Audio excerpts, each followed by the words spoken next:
Okay. Hello, everybody, and welcome to today's optional session. In a little while from now, I'm going to invite all but one of you to turn your cameras off because I'm just going to be showing some stuff and I won't need to see you. But I love having the ability to say hello to at least one of you. So either Sitska, Tessa. It's either Sitska or Tessa. One of you gets to keep. Oh, Sitska wins. Congratulations. You're wearing a Los Angeles sweatshirt, so obviously you should win. Yeah. I was in Los Angeles right before the pandemic started. I had to give the speech at a funeral for a family member. And then we got on a plane and they're like, don't ever come back because you're not allowed to travel ever again. So you get to be my helper today then, Sitska. So here's what we're going to do. I have worked in and around consulting for 30 years. And there are certain elements to presentations over time that consultants especially have used that I've adopted in terms of constructing the most memorable pitch that you can make. In the world of consulting, oftentimes we're pitching a strategy to a company and we're saying, here's what we think you should do. This pitch is similar, but instead of pitching a strategy, we're pitching an opportunity to invest in a physical asset. So the best practices are similar, and the common elements we want to include, I've outlined in this chat box over here, and I want to show you the ways then that I would expect to see your message when you present it to me, okay? So the first thing I want to do is look at the agenda, and then we'll reset some of the expectations. So I'm going to take us back into the rubric, just so you guys know exactly how you're going to be graded. Then I want to talk to you about the importance of what we call a quote-unquote leave behind presentation. A leave behind presentation is different than is a presentation for presentation's sake. The difference being, so let's say I was going to present to Sitska why I think she should come and work for my company. I'm trying to hire her.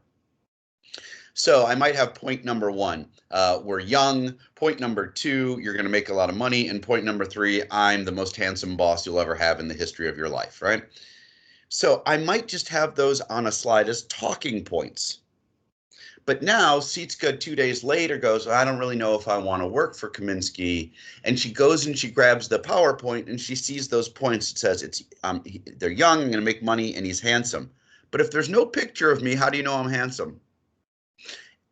And if we say we're young, what is the date that we were founded? Is it shown on this slide? And if I tell you you're going to make money, how much? Where's the proof? So a presentation for presentation's sake, you might give to me next week, but it would be very simple. But that doesn't help me if I look at it tomorrow. So I'm going to talk about how I want you to structure your presentation as either a leave behind or a presentation for presentation's sake with a leave behind. All right, and then number three, I'm going to dive deeper into my expectations of the presentation by showing you some examples of old presentations that I've guided that include some of the excellent structural elements. Because again, the way I want you to picture it is 3 days from now, I'm sitting around and I'm wondering, what is the team that I want to invest with? I was looking at the overview of the square footage, but where was that? Was that page 4? Was that page 5? I don't remember. And now I'm thumbing through like a jerk, and then my phone rings and now I've forgotten about you. So I want to make sure that those types of things aren't missed. And then the last thing is I'll give you some resources that you can use on your own. And I show a couple of different sites that we use a lot in the US, and then I give you a bunch of samples from my history that you can use. Sitska, is that okay in terms of what we want? Is there anything else that anybody would like to cover today? Feel free to dump it into the chat box. I am good at PowerPoint. Okay, I'm great at PowerPoint, but I'm 50. I don't do PowerPoint anymore. I have people like you who do PowerPoint for me. So I expect you all to be at least as good as me, if not better. And the last example I'm going to show you is actually from a Dutch who did a PowerPoint and showed me, and it's maybe the best thing I've ever seen in my life. Maybe. All right. So with that in mind, then, let me start sharing my screen. And the first screen then we're going to start with is an Excel screen. And I'm going to bring up our course syllabus. Okay, do me a favor, Seetska, unmute yourself for just a moment and say good morning. That way I can see your face in this little camera down here. Good morning. Excellent. Seetska, can you see our course syllabus, or are you seeing a blank Excel spreadsheet in front of you? I'm seeing nothing, only your camera. Okay, then we're going to try this again. That one. Okay. Now you can see the syllabus, okay? Yeah. Wonderful, thank you. All right, so let's take a look then at the tab called Rubric. And I want to show you, and I appreciate that someone the other day said, hey, I never need Microsoft Word again.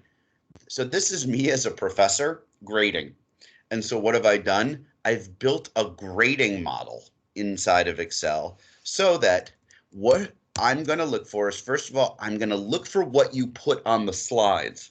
And this is where a leave behind is so important, because I expect there to be some written text on a slide that might say something like, the square footage of this building is 61,350 square feet, of which 27,900 is not able to be rented. And I'm going to look and make sure that it's accurate, that it uses the right terminology, and that it makes good sense. And so 20% of your grade will be what I read off of the slide. But I don't want to just read off of a slide. I also want to see excellent visuals, meaning the presentation should use all different types of visuals, whether that's an infographic or a chart or a line graph or a picture. But what I hate, what is obvious to me, is when students pick a 2-column layout where column left is they just type their text and column right is they slap up a picture of something. That is an awful way to present. Your visuals should be intentionally meaningful and contribute directly to the story by showing me something, whether it's the property itself, a map of the layout, an overhead of the neighborhood, a financial projection, an interest rate on debt. So make sure that you use a ton of great and meaningful visuals. Then one of the teams that I met with yesterday asked whether or not everyone needs to present. This is something that comes from the Acceleration Academy, whereby they would like me to have an opportunity to give feedback to all individual presenters if necessary. So let's say Seetska is terrible at speaking English and she's absolutely petrified and doesn't want to do it. Well, that's part of the development in the academy where I'm going to want her to, so that I can say, Seetska, here's what you did good, here's where you can improve. But you don't have to present equal time as everyone else. So if you have 5 people in your group, Seetska, and there's 20 minutes to present, it doesn't mean you have to present for 4 minutes, and so does all your other group mates. It could be you just say, good morning, Mr. Kuipers and Professor Kaminsky. Thanks for having us here today. I'm going to turn it right over to my partner who's going to take you into the agenda, and you can be done for the day. So be strategic, but be at least a contributor. Then, this is critical, I think, both for Dutch as well as the US. This is the direct point. This is where, when you leave the Microsoft team meeting, I want to be able to turn to Maurice and say, what were their key messages? And message number 1 might be the right property in the right location. Message number 2 might be the financials work even at the current low occupancy rate. And message number 3 could be, Maurice, we need $250,000 from you that we're going to guarantee you an 8% return on. But it's something so that I can look at him and go, did you like group A better or did you like group B better? So that's going to be critical. This part's more appropriate in person than it is online, but I do want you to be conscious of your physical environment. Maybe you'll put up a little Christmas tree like I will, or maybe at least you'll wear something more than a sweatshirt like I'm wearing right now. But the critical thing is you shouldn't be distracting on camera when you're making a $500,000 investment pitch. So I will just look and make sure it's appropriate. And then lastly, 10% of your grade is just creative. Was there something that made yours more memorable? Because if you look at all these different presentations in terms of the teams, look at what everyone is picking. 1, 2, 3, 4, 5, 6 teams have picked 166 Wex Washington. How in the world am I going to remember this team versus this team when you're all doing the same thing? You better make it stand out in some way. This way, then, as I'm watching your presentation, I'll say, oh, the slide content, boy, it was good. But the visuals, I thought they were fine. Your verbal delivery, you forgot to put clothes on. But your message made great sense, and the forgetting to put clothes on thing was a big problem, but it was very creative. You get a 79%, which then I convert into your mark that Maurice uses. So that's the way your grading will occur. Sitska or others, are there any questions on how I grade? What marks do you guys get? Do you get 1 through 10? Is that how yours works? And is 1 the best? No, 10's the best, right? So this will convert into your 10 scale. Okay, so there is the rubric that I wanted to cover again. So let's go back into our Teams call, and then let's talk about this leave behind concept versus printable. So what I'm going to do is I'm going to show you what I posted on your behalf. So in your team, oh, you know what? I'm not showing. Let me share again. I remembered. Share my desktop. All right, so there's my desktop. In your team,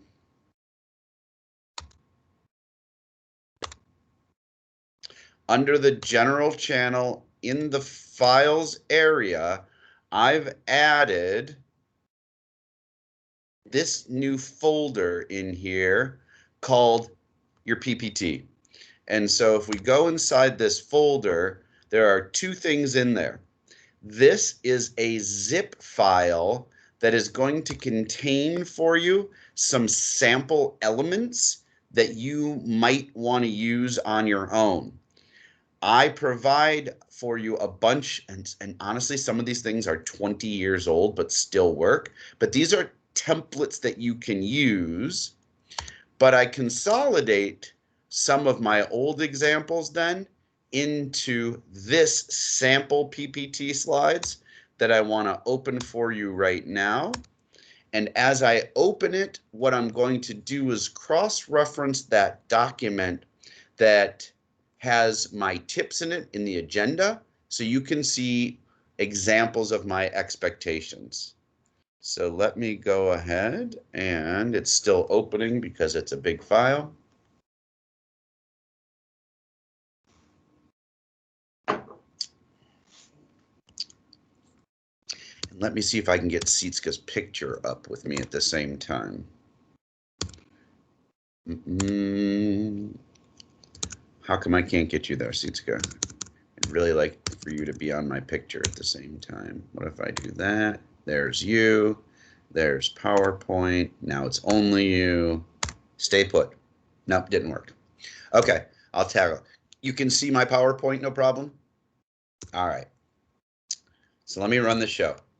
Okay, if you cross-reference the agenda while I'm doing this, then I'm going to suggest to you the following. So number 1, as it relates to creativity and memorable, you are going to have a title page, which I'm going to expect will at least include your team's name and the team's members. And that's primarily for my grading purposes.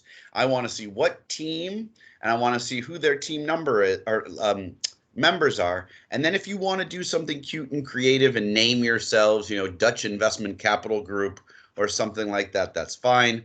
But my point being is I need to be able to immediately see what I'm looking at and who I'm looking at it for. The next thing, and if you cross-reference this into my notes that I typed in here, right? So there was my title page. What I want to show you right here is what I call this agenda tracker. This is one of my favorite things in Excel. Or Excel in PowerPoint. So for example, you might say, thank you for coming to our presentation today. The first thing that we're going to talk about is the company's structure. After we cover the company's structure, we're going to move on to status quo and then the financing and the goals and the Q&A and etc. Notice about that slide. It is a slide for presentation purposes. Didn't it look nice? But couldn't it also be printable and look fine standing on its own? The reason is it's using selective animation, but that animation only puts something in a printable place versus animation, which is going to fly around later, which I can't print. So this is what's called an agenda tracker that's a printable leave behind, but the combination of a leave behind and a presentation then says, after I've gone through all of these, here's where I would like to start, is let's now talk today in detail about the company structure, where the tracker on my agenda is very clearly highlighting the place that I'm on while graying out the rest of it. And then you can imagine by the time we're on the finance piece, it's going to be blue, while the rest of this is grayed out so that I can follow along exactly to where you are in the presentation. So I like a tracker. If you can fit it in so that I know exactly, where are we at? Oh, we're on the financials piece. We got 8 minutes left and you haven't even told me anything about the property yet. Okay. So that's an agenda tracker. Now let's go ahead and look at some example slides in here. So what I like about this slide is it demonstrates a certain degree of creativity, but it's very busy and wordy up here. So while it looks nice, it also contains this right here, which is what I call a kicker box. If you look over onto the agenda, this is what we call a kicker box. A kicker box gives you the executive summary of the slide so that if I get overwhelmed or if I'm not paying attention, all I have to do is I go, my God, what is all of this? Oh, okay. The point is we're talking about strategy. And the reason that we talk about strategy is they're doing all these things so they can expand into new markets around the world. Great. So all I have to do is know what's in the box. So a kicker box is an executive summary of the slide so that when slides get overwhelming, they're easy to follow. Next slide then. What I really like about visuals is when you use visuals, if you are going to use iconography, imagine that the iconography should match the text that you're using. So for example, when we're talking about power generation infers wind and or gear. And then its application would be, for example, in a car. Whereas if you're talking about electrification, which is a power transmission, that's going to be used in vitro diagnostics. So notice that my images match my text. They are intentionally constructed, so I'm not just grabbing a random picture, I'm assigning meaning so that whether I'm reading the words or looking at the pictures, they synchronize. The other then nice thing you notice on this that you're going to see repeatedly is we have on slides a standard header and a standard footer in here. So this company did Siemens, and so on every single one of their slides, Siemens appeared right here. And then on every single one of their slides, they put for me the date of the presentation. They told me exactly what was going on in terms of the presentation, and they gave me a page number so that I could say, hey, Sam, can we go back and look at slide number 4 again in the annual report? I need you to explain this to me again. So in the agenda for today's message box, notice that I'm talking about headers and footers here. I like to have a header that's going to tell me, right, this is Dutch Investment Capital Group. And I want a footer that's going to say something like, you're making the pitch today, and I'm on page 5 of 7, or whatever it is, so that I can follow along with you at every step of the way.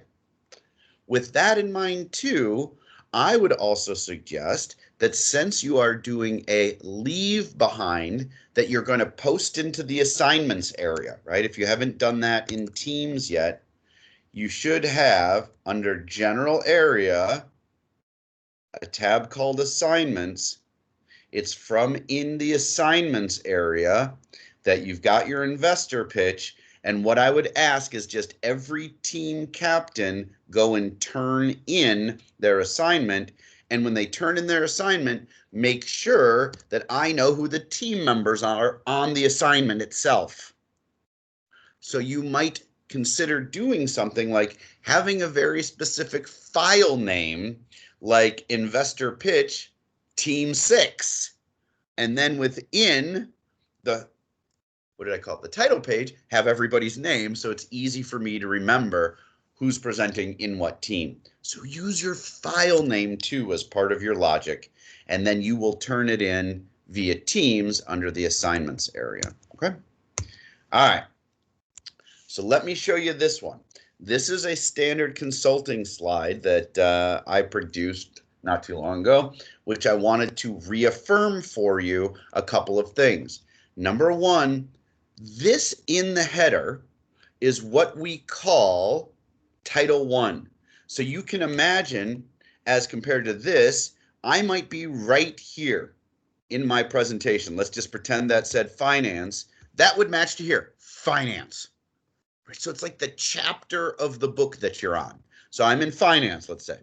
And then this is my Title 2. It tells me the subsection of the main chapter that I am in. So in yours, you can imagine it might say finance, rent roll. Or it might say finance, 10-year projection. Or finance, sources and uses. So you have a Title 1, main, and Title 2. Then within it, notice a couple of things again about iconography. So I'm using specific images to suggest a process flow here. Step 1, just like you, I did this for you guys actually. Did you watch recordings of things before you came to my first class? Absolutely, right? Didn't you watch an introduction video, right? And then after that, aren't we having live sessions right here in gray that I am then recording those live sessions and then making them available for you? And then the last thing I have to do is assess you. And then each of these things have specific iconography with it that then matches over here.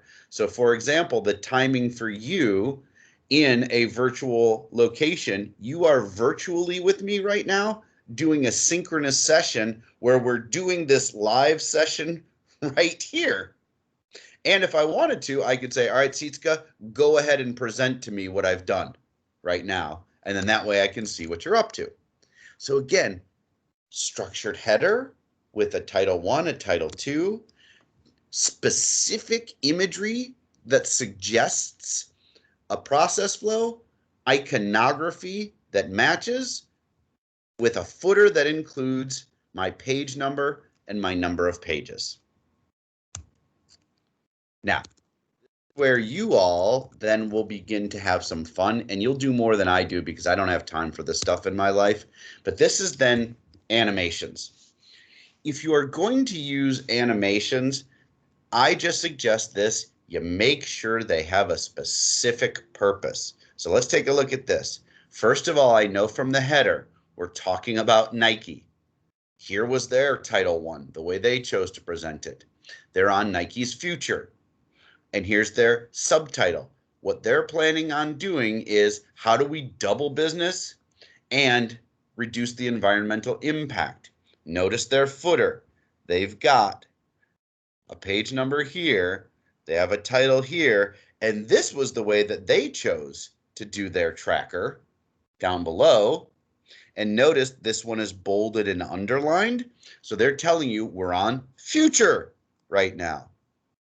And then their animations are going to coordinate with their narrative. So the goal is to minimize the environmental footprint. And here are all the things that we are doing about it with a nicely constructed graph. And the way that we're going to measure it is through this. And then here is our target. So a wonderful set of structural headers and footers, a very intentional set of animations that help me tell a story without it being 1,000 unnecessary clicks that then again, couldn't I print this slide out right here and take it with me? This is an example of a wonderfully put together, simply animated slide. Now let's take a look at another one. So this too, so this is from a couple of years ago. Notice they went with a tracker embedded across the top here. You can see very clearly, kind of nice, huh? Like a website design. We're on the financial performance piece, so they're allowing that to tell you, Title 1, I'm on financial performance. Over here, they're doing it for Accenture. And then right now, they're telling you, here is what Accenture did. So they're actually using their Title 2 as a kicker box. And then they're going to tell the story that says, here was Accenture's revenues, including Accenture's growth rate over time. Here is the way that dropped itself into net income. And then finally, here is their ability to show a rise in return on sales over time. And then you can imagine that I could print this thing standalone, but if I look at the slide itself, see how it gets a little muddy at the top up there? I'm looking for seats goes. See how I can't print this right now, can I? This is blank. That's nasty over there because they're animating. So what this team did was they presented this one, but then they had a separate version of the PowerPoint that they turned into me that was post-animated, so it was easily printable. So hopefully that makes good sense in terms of the difference of what you show me versus what you leave behind. So if you're great at this, you'll make a presentation that can serve as both. If you go too crazy in the animations, you'll likely need to make two presentations, one that's all funky and then one that needs to be printed. So there is a nicely animated financial performance slide that doesn't serve as a print behind. And if you're not sure how to do this stuff, I am giving you the native PowerPoint right here. So you could go in and reverse engineer through animations. And if you look at the animation pane, this shows you exactly how they did all that stuff. Let me take it to one last extent and I'll show you what is seriously maybe the best presentable PowerPoint I've ever seen. And you guys will understand it. I won't because it's in Dutch. So let's see. Here we go. I'll start from here. All right. So here was the last one we did. Okay. Now watch this. So here was a presentation that was sent to me. This presentation is intended to be viewed, not necessarily printed, and it's intended to look like more of a scrolling web page. So watch this. Once I start to animate this thing, it says, right, I'm finance and I'm an athlete, and here is my career control website, and look at all these flying animations where we can talk about career control. And then when I get inside of my website now, it's going to look like as I continue to animate that things are flying and I'm moving. And now I'm scrolling through a website that if you watch this right-hand side, for example, with this orange arrow, you can see how I'm moving down through this website. And that's all done in PowerPoint over here. But that's unbelievably animated. That would differentiate you, but I might have a hard time printing off a slide that looks like this, right? Because all this is hanging beneath and all this is out of place up above. So just be careful with your creativity that you don't overwhelm the animations, because that's gorgeous, but not necessarily as functional for my purposes. So let's see if I missed anything. All right, so I went over the rubric. I've talked about the difference between leave behinds and the importance of them being printable. I've talked about on this one how you can use animations, but just be careful. The title page has to have your team name and your team members. I strongly recommend thinking about having an executive summary. I think if we look at the rubric itself for the presentation's instructions, I don't have in here, this is just a suggested agenda, but you very well could easily say, I don't think I need to sell Maurice on why he should have commercial property. I'm just going to move right to the executive summary. That's up to you.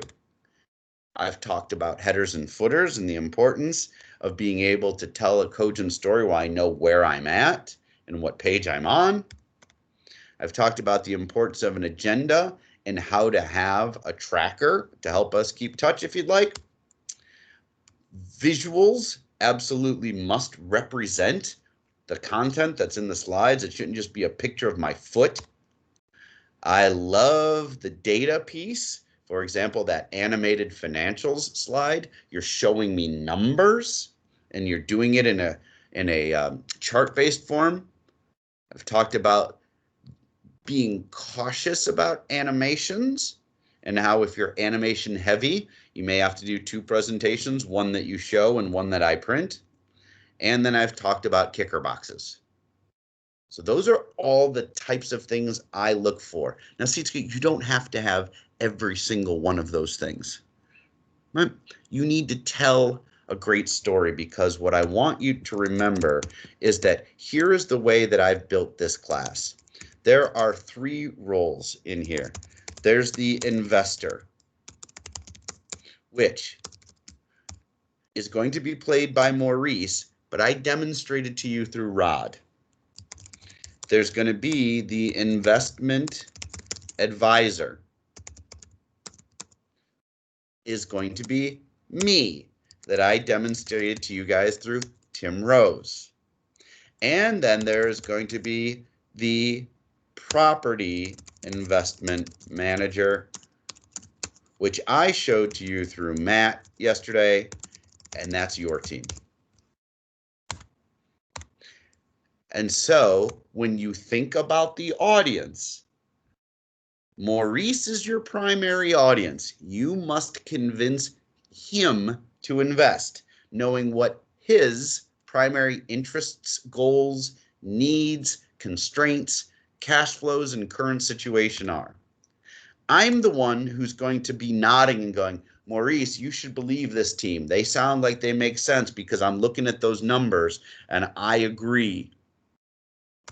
And you're going to be playing the role of Matt going, here is why, oops, I spelled that wrong, didn't I? No, I didn't. Hey, here is why I love this deal.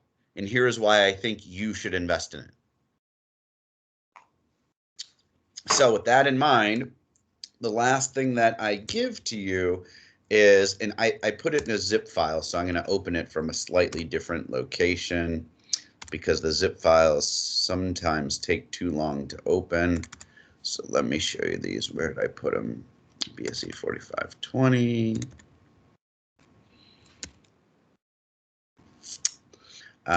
Okay, so charts. maps.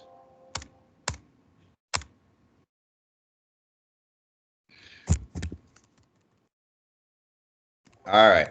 I want to show you something pretty cool here. Let's see. So there you guys are. Seatska, are you still seeing my screen okay? All right. Here is something that I'm providing for you. Notice, for example, Europe is shadable. This is from many years ago. You may have countries in here that aren't the same anymore. But it's got instructions right here that says, like, ungroup the map to select and shade one more countries. All right. So if I left mouse click to select, and then I right mouse click, and from that right mouse click, I find group. If from group, I choose to ungroup, notice it goes ahead and every single one of these countries is a standalone drawn shape. So that if I wanted to color this country in here for something specific, now I can just highlight a particular element of that country. When you use PowerPoint, I want you to think about everything you put into PowerPoint is just a shape. And a shape can be anything from a line to a box to a smiley face to a heart to a tracker arrow, so that I could do something like this if I wanted to. Get rid of these two boxes here.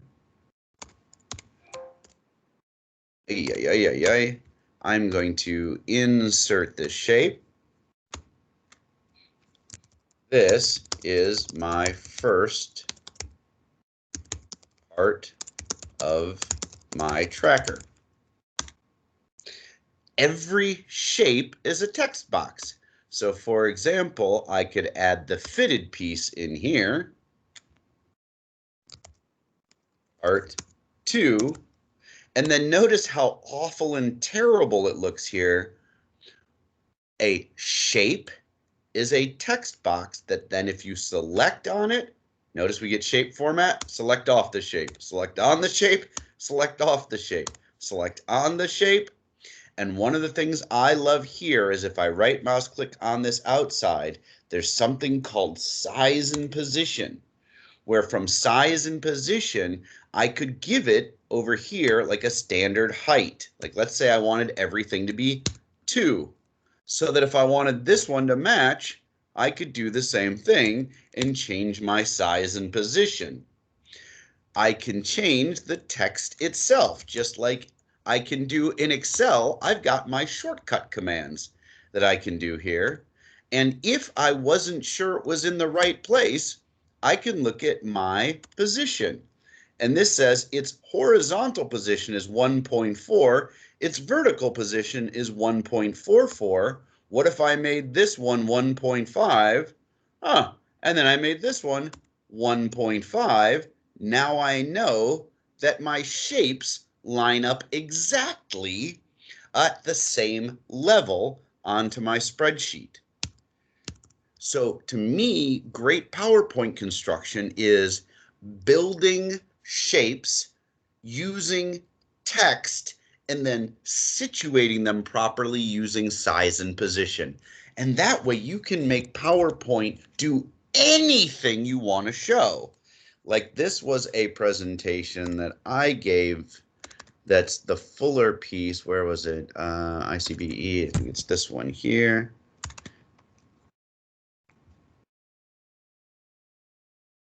Yeah, it's this one.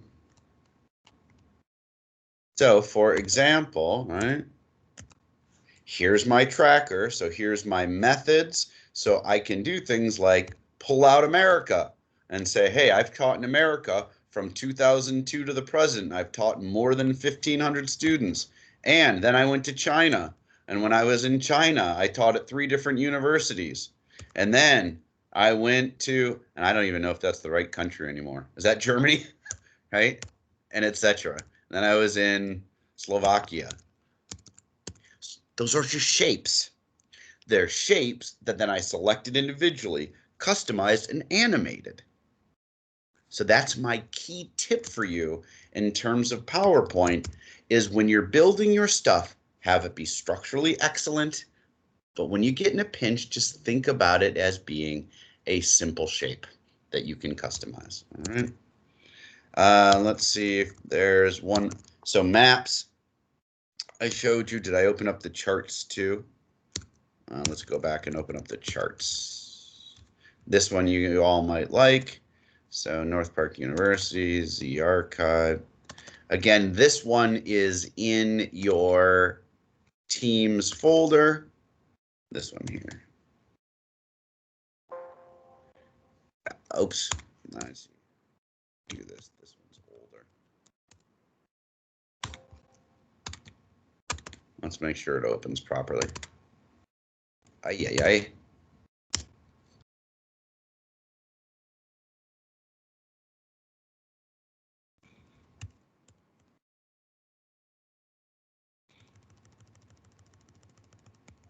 So on that one then, right, I provide you with a ton of pre-constructed examples for things that you could use that all you have to do is go in and customize them if you would like.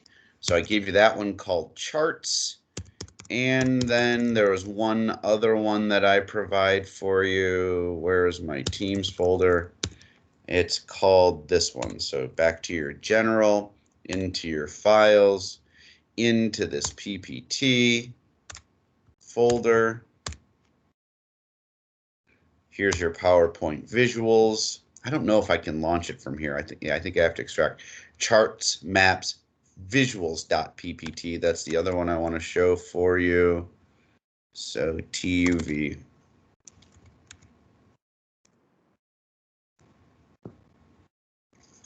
Yeah, this one.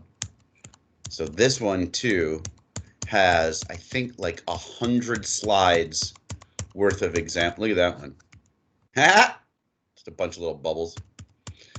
But I provide for you tons of different sample templates that you can use to customize your own presentation. So those are out there for you to look through. Else, I also suggest, if you haven't used it, Sietske, do you guys use Canva at all? Yeah, Canva is a great resource. And then this one, I don't know if you guys have used before. Let's make sure that the link is proper. Oh, that's my link to your examples. It's this one, PowerPoint templates. Have you used this before, Presentation Go? Presentation Go is a nice way to have pre-constructed templates that you guys can use too. So if you need additional resources, I give you 3 different PowerPoints of my own. You know Canva, and then Presentation Go should give you lots of different stuff. So with that in mind, I'm going to stop sharing. I'm going to invite everybody to come back and turn their cameras on for a moment, just so I can see where we are and what we're doing. We have how many of you? There are 19 of you here with me right now. So let's see your smiling, happy faces. All right. So, oh, top left.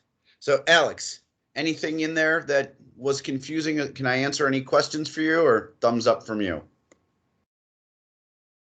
Double thumbs up from you. All right. How about Nick or Michelle? Any clarifying questions in there or something I can review or miss? No, Michelle's shaking her head. She's all good. So is Nick. All right. Dick, Pooja, Janine, anything in there that I missed that I can help you with? Yeah, I've never made it so expensive. So you can meet up next week, maybe for some advice. Yeah, absolutely. If and here's what I suggest: don't ask me when I'm free. Just send me an invite, and if I can't make that time, I'll just suggest in reply, hey, can we move it to this time instead? And I am happy to review your work in advance. This is where Dick, I suggest different roles. So if you suck at PowerPoint, but you know that Michelle's great, make her do it and then have her teach you what she did.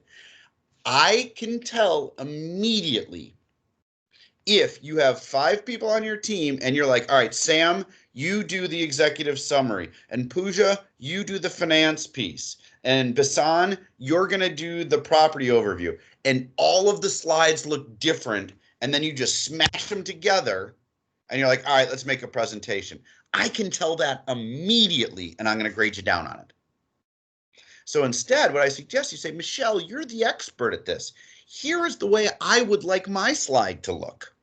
I want to have the header and footer like Kaminsky told us. And in the center section, I want to have a graph that is animated showing me financial returns. Michelle, can you help me do that? Here's the numbers I need to use. And then have an expert. That will be a much more efficient way to get this done. All right. Who did I not call on then? Amal, Naomi, Gabriella, anything in there that I missed that you'd like me to cover? No, it's clear for me. Good for you? Okay. Yes, Anna, everything's clear. Anna Maria, you're out there too. And Mifam, anything in there that I missed? No, it's all clear. Okay. I am going to stop recording then.